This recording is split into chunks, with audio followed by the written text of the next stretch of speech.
Bonjour. Le paranoïaque nous pose un sacré problème à nous autres psychiatres. Nous le considérons comme un psychotique grave, colérique, dangereux, méfiant, intolérant, rigide, ne se remettant jamais en question, parfois persécuté jusqu'au délire et totalement imperméable à la psychothérapie.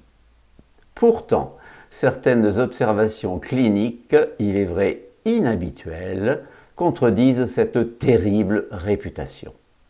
En voici deux exemples.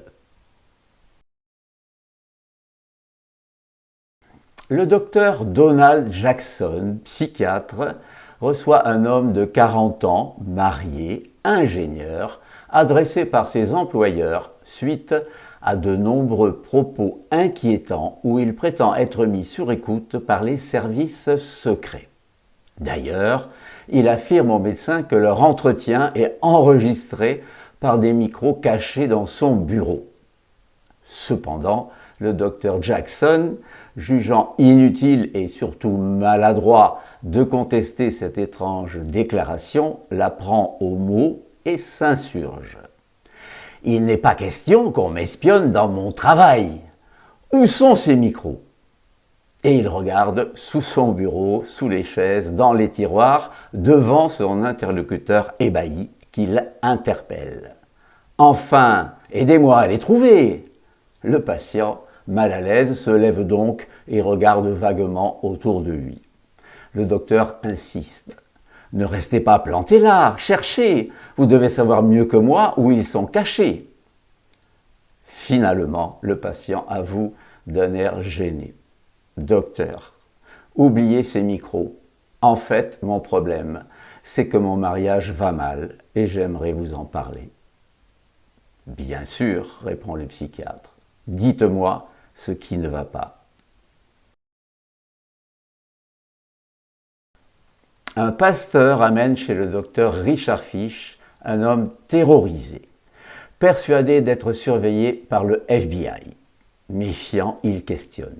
« Prouvez-moi que vous êtes bien le docteur Fish. » Celui-ci montre sa carte d'identité, mais comme son patient n'y jette qu'un œil discret, il insiste. « Regardez mieux que ça, je veux que vous soyez certain de qui je suis. » Le consultant regarde donc plus attentivement et se déclare satisfait.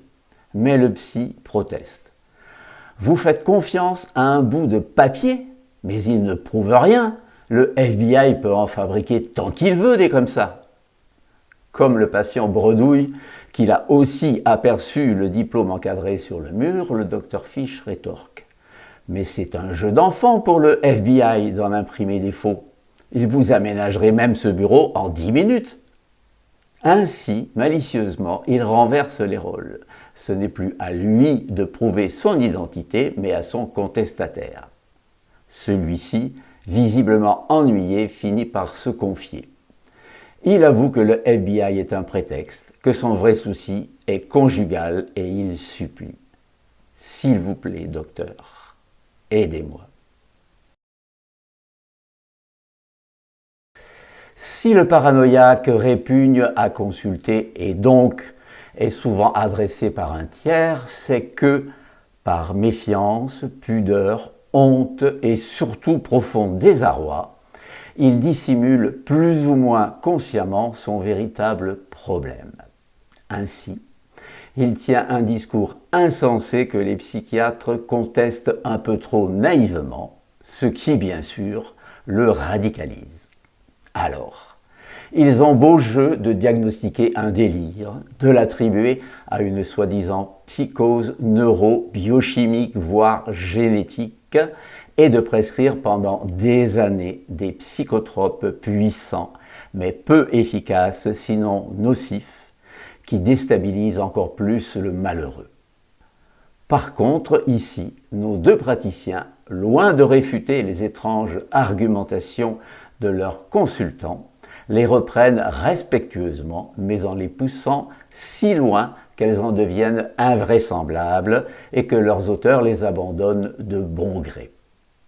Cette judicieuse stratégie, dont je crois vous apprécierez la subtilité, se révèle ainsi réaliste et démontre qu'au fond, les paranoïaques sont des êtres souvent sensibles, gentils, qui lorsqu'ils sont en confiance, et nos deux observations le confirment, réclament sincèrement de l'aide. Même si, bien sûr, leurs véritables problèmes ne sont pas tous obligatoirement conjugaux, beaucoup pourraient bénéficier de cette forme d'intervention paradoxale. Hélas, si elle connut un réel succès dans les années 68, elle est aujourd'hui, du moins en France, marginalisée.